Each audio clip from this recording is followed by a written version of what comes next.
Praise the lord. પ્રભુ ઈસુના નામમાં આપ સર્વને પ્રેમી સલામ. પ્રભુના વચનોમાંથી શીખવા માગીએ છીએ યશાયા પ્રબોધકનું પુસ્તક, તેનો 53મો અધ્યાય અને 3જી કલમ. ત્યાં લખવામાં આવ્યું છે, તે માણસોથી ધિક્કારાયેલો તથા તજાયેલો હતો, દુઃખી પુરુષ ને દર્દનો અનુભવી, ને જેને જોઈને આપણે મુખ અબળું ફેરવીએ એવો તે ધિક્કાર પામેલો હતો, ને આપણે તેની કદર બૂઝી નહીં. જ્યારે માણસના જીવનમાં દુઃખો આવે છે, એવા સમયે બીજાનું કેટલું દુઃખ છે તે એ સમજી શકે છે.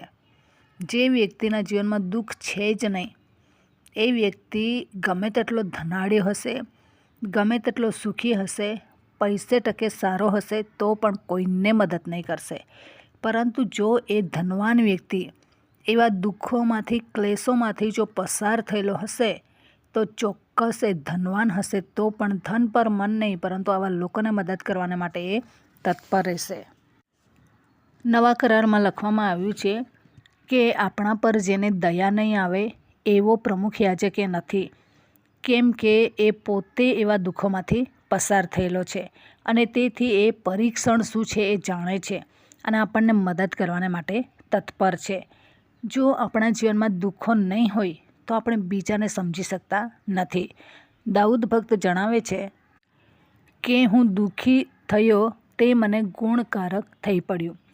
જો મારા જીવનમાં દુઃખ નહીં આવતે તો આ જંગલોમાં રખડવું, જંગલોમાં ભટકવું, વતનથી દૂર રહેવું, વતન શું છે એ બધું જ્યારે વતનથી દૂર રહે છે તેવા સમયે લોકોને ખબર પડે છે, અને તેથી એ દુઃખ જાણે છે અને એને ગુણકારક થઈ પડ્યું. તમારા અને મારા જીવનમાં જ્યારે દુઃખો અને મુસીબતો આવે છે, એવા સમયમાં આપણે બીજાને સમજી શકીએ છીએ.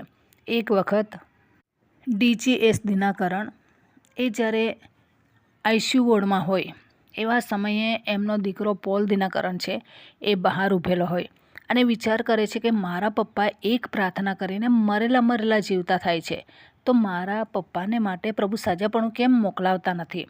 અને એ સેવકને પણ એવું લાગે કે આવા દુઃખોમાંથી હું કેમ પસાર થાઉં છું, હું તો આવી રીતના પ્રાર્થના કરું છું ને બીજાને સાજાપણું મળે છે, તો મારા જીવનમાં સાજાપણું કેમ નથી. ત્યારે પ્રભુએ એમની જોડે વાત કરી કે જે દુઃખ તારા જીવનમાં આવે છે, એ શરીરમાં તું અનુભવે છે પીડા, ત્યારે તું બીજાની પીડા સમજી શકશે. તારા જીવનમાં આ દુઃખની પીડા શું છે તે નહીં સમજી શકે તો તું બીજાને માટે આવી રીતના બોજ સાથે પ્રાર્થના કરી જ નહીં શકે. એટલા માટે એ દુઃખમાંથી પસાર પ્રભુ કરે છે. એક વખત કોઈ અધિકારી એમની પાસે પ્રાર્થના કરાવવાને માટે ગયા. પ્રભુને એ લોકો ઓળખતા નહીં હતા, પરંતુ બહુ મોટા અધિકારી. અને એવા સમયમાં પોણો કલાક આ DGS દિનાકરણ એમના દીકરાને માટે રડીને પ્રાર્થના કરી. પહેલાં વ્યક્તિને સાજાપણું તો સાઈડ પર રહી ગયું, પરંતુ દુનિયામાં આવા બી વ્યક્તિઓ છે કે જે બીજાને માટે પોણો કલાક રડીને પ્રાર્થના કરે છે. બોલવાને માટે, દુઃખના સમયમાં બોલવાને માટે, ઊભા રહેવાને માટે તૈયાર નથી લોકો. પરંતુ આ કેવી વ્યક્તિ છે? ખ્રિસ્તી વ્યક્તિઓ કેવા છે કે બીજાને માટે પ્રાર્થના કરતા રડે છે. ત્યારે એને પ્રભુ ઈસુ વિશેની ખબર થાય છે, અને પ્રભુ જેમ દયાળુ છે એવી રીતના એમના સંતો ભક્તો પણ દયાળુ છે, એ બાબત એને ખબર પડી. અને ત્યાર પછી એ પ્રભુની નાની મોટી સેવા, એનાથી થાય તેટલી સેવા કરવા લાગ્યા. તમારા અને મારા જીવનમાં ધિક્કાર શું છે એ આપણે અનુભવ્યું નહીં હોય તો આપણે બીજાને એ કહી શકતા નથી. આપણે જ્યારે ધિક્કારમાંથી પસાર થઈએ છીએ ત્યારે બીજાને ધિક્કારતા આપણે અટકી જઈએ છીએ. તથા તજાયેલો હતો, તજી દીધો પ્રભુને.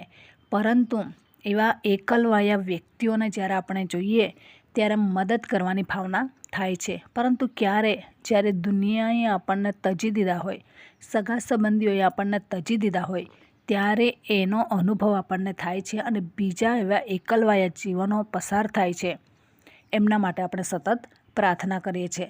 દર્દનો અનુભવી, એના શરીરમાં જે દર્દ થઈ રહ્યું હતું, મનમાં જે દર્દ થઈ રહ્યું હતું, અને હૃદયમાં જે દર્દ થઈ રહેલું હતું, એ બધા જ દર્દનો એ અનુભવી હતો. અને એવી રીતના એ દર્દ શું છે એ જાણે છે.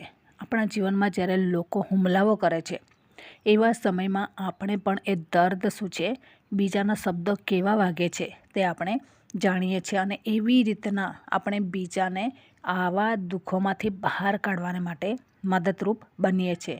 પરંતુ આવા દુઃખોમાંથી જ્યારે બહાર નીકળીએ છીએ ત્યારે ઘણા બધા લોકો ભૂલી જાય છે કે અમે કયા દુઃખોમાંથી પસાર થયા છે. અમે આ દુઃખોમાંથી પસાર થયા છે, અત્યારે અમે સુખી છીએ, તો જેટલા આ દુઃખોમાં છે એમના માટે પ્રાર્થના કરીએ, એમને થોડીક સારી સલાહ સૂચનો આપીએ, નહીં તેમની સાથે સાહેબના બોલીએ નમ્રતાથી, અમે તમારી સાથે છે એવો અહેસાસ એમને આપીએ તો પણ એમના દુઃખો દૂર થઈ શકે છે. પરંતુ ઘણા બધા લોકો આવા દુઃખમાંથી નીકળ્યા પછી પણ આસમાનમાં ઉડતા હોય છે અને પછી ફરીવાર એવા જ ગટરમાં જાય છે.